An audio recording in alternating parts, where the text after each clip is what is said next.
You are listening to Bound by Death Sorcerer, written by Akumah and voiceover by Sara.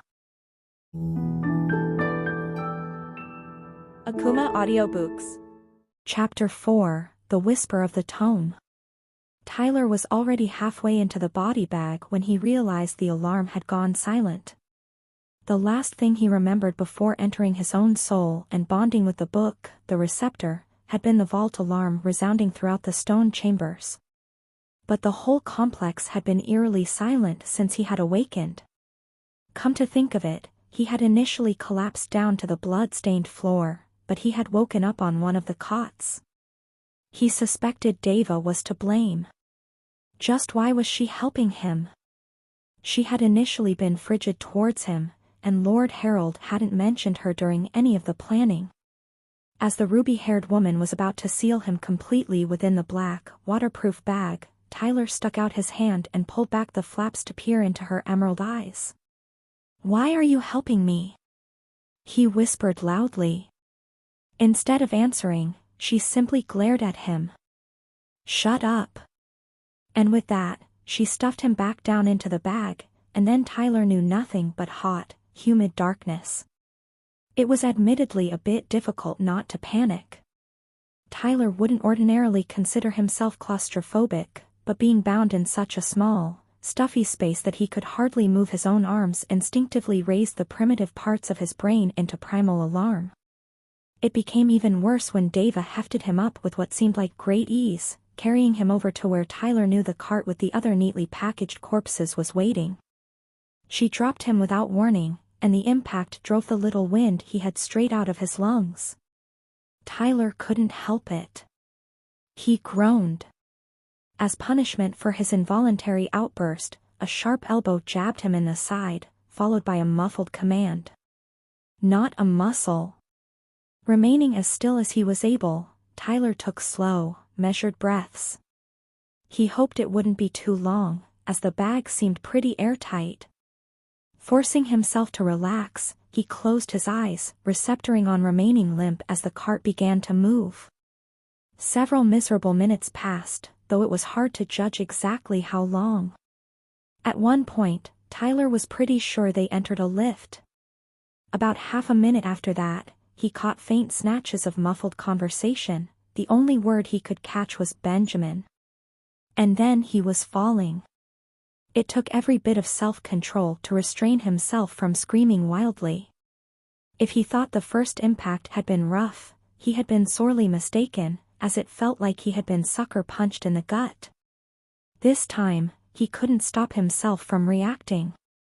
He choked. And then a colossal weight smacked into him from above, followed by a rapidly increasing pressure. "Fuck, am I going to die like this?" As Tyler began struggling in vain to free himself, he felt the weight began to shift, and then he could suddenly breathe properly again. Early evening light streamed in through a narrow gap, and Tyler took huge, refreshing lungfuls of the open air.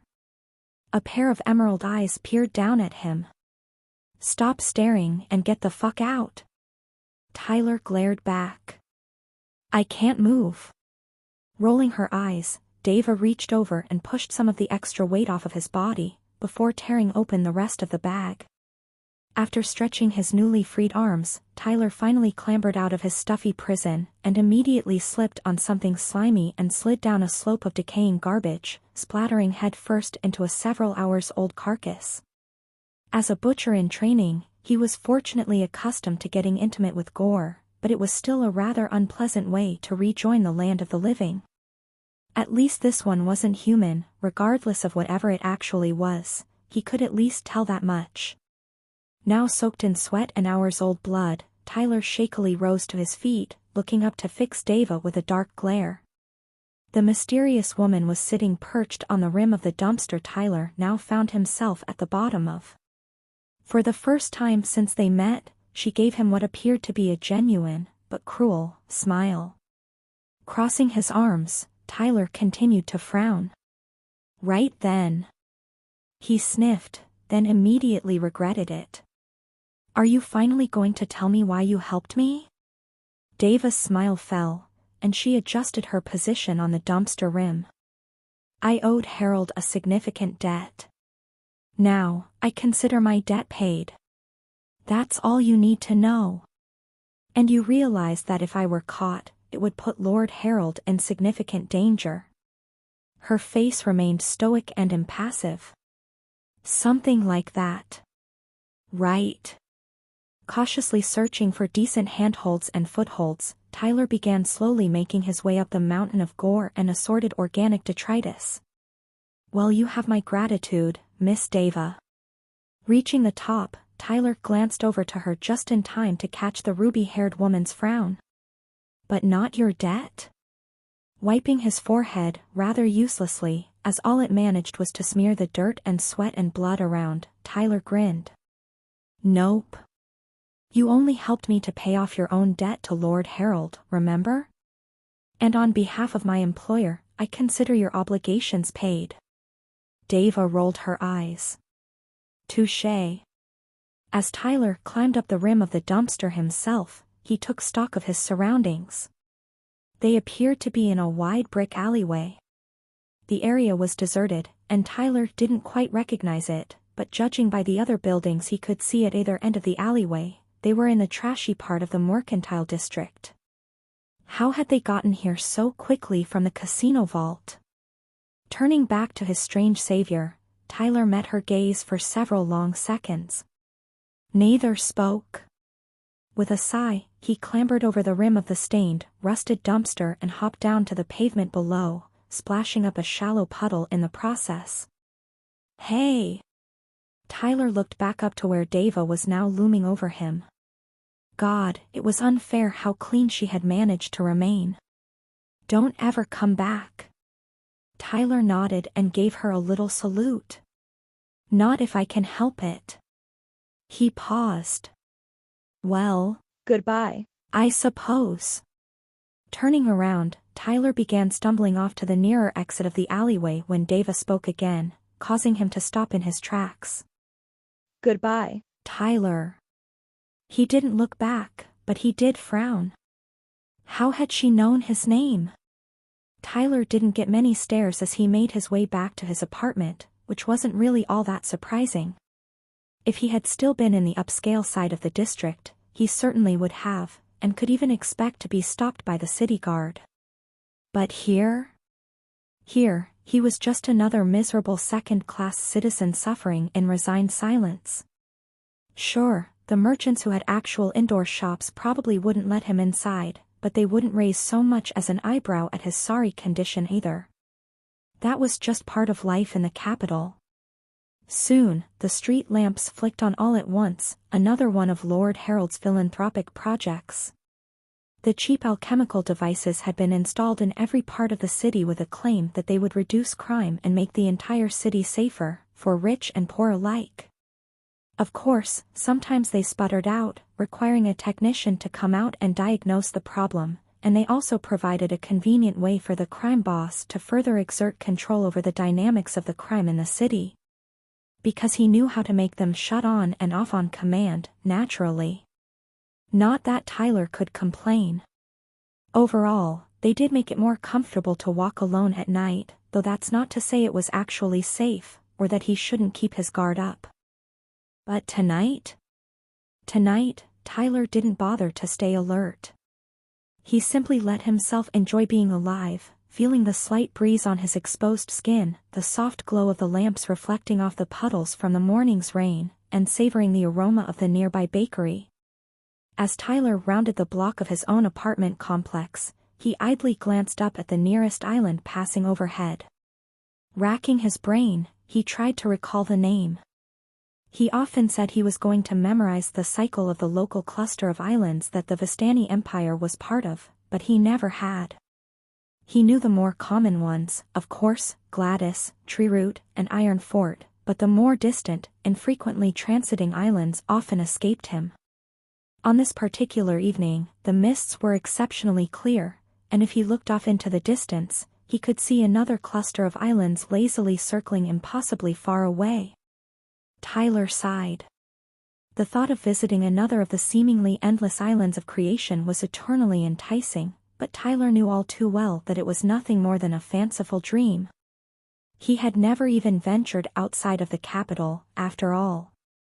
Returning his gaze back to his immediate surroundings, Tyler unlatched the iron gate leading into the rickety, four-story apartment complex which had been his home for the past 6 months. There would be no enchanted lift to take him up to his room on the top floor. He would have to climb. Several minutes later, Tyler stumbled up to his own creaky wooden door. The climb usually wouldn't wear him down so much, but the events of the day had been rather intense, to say the least. Leaning against the peeling siding, Tyler knocked 6 times in a specific, instantly recognizable pattern of long and short beats. Dull footsteps followed, and then the door swung inward. "You look like shit." With monumental effort, Tyler straightened up and met Emily's concerned gaze. "I certainly feel like it," he commented dryly. Nodding to herself, she opened the door wider and beckoned for Tyler to enter. He obliged, stepping straight into the kitchen. The apartment wasn't particularly spacious. "The kiddos are all still out," she explained, brushing a wavy blonde lock out of her eyes as he looked around the cluttered yet simultaneously barren space. All kinds of miscellaneous items adorned the cramped space, from pots and pans, to worn books and scrolls, to toys and games. But none of it really felt like it belonged. "Did they say when they'll be back?"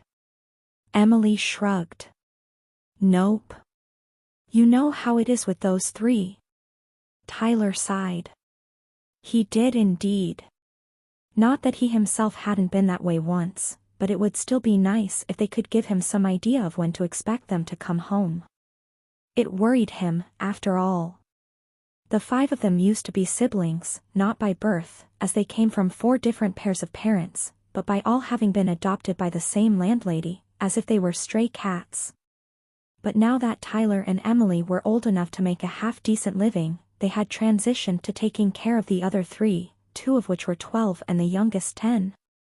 Soon enough, the 12-year-old twins would begin real work themselves. As he washed off his face and arms in the sink, Emily approached him nervously. "How did it go okay?" Tyler didn't respond immediately, instead shutting off the water and drying himself off. In truth, at the moment he was simply thankful that their utilities were actually working. It seemed the dungeon core was being kind this week, as ordinarily, they would have had to ration rainwater. But for the past few days, cool, clear, drinkable water had been steadily flowing up from some great reservoir dozens of levels below in the island's dungeon. Tyler wouldn't count on it lasting. "It went to shit," he finally said, and Emily's hopeful expression crumpled. "But here I am. And I suspect Lord Harold made it out unscathed, as usual." Nodding, Emily wrung her own ink-stained hands. The young woman was studying to be an arcanist while simultaneously working as a copywriter, so with a little hope, once she got her receptor, she could take over providing for the family. Shutting his eyes, Tyler leaned back against the counter and sighed. "I think I need a little alone time, if that's okay with you. I'll let you know more tomorrow, but I just..." Putting her hand on his shoulder, Emily gave him a firm squeeze. "It's fine. Go rest." Thanking her, Tyler left the kitchen and unlatched the closet door. The tiny space had been converted into his personal bedroom, a concession which the other 4 had readily granted him, given that he had long been their primary source of income. Flopping onto his pile of deflated pillows and old blankets, Tyler stared blankly at the small, softly glowing mana crystal overhead. It had been a long day indeed, but there was still more to do. Calling upon an extension of his mind that was both new and familiar, Tyler raised his hand and pulled. With a small flash of black light, a thick, hard-covered tome materialized in his hand. Suddenly both nervous and re-energized, Tyler sat up and ran his hand over the intricately engraved cover. The colors of the engraving seemed to constantly shift when he moved the book or shifted his gaze, never settling onto a single clearly defined hue.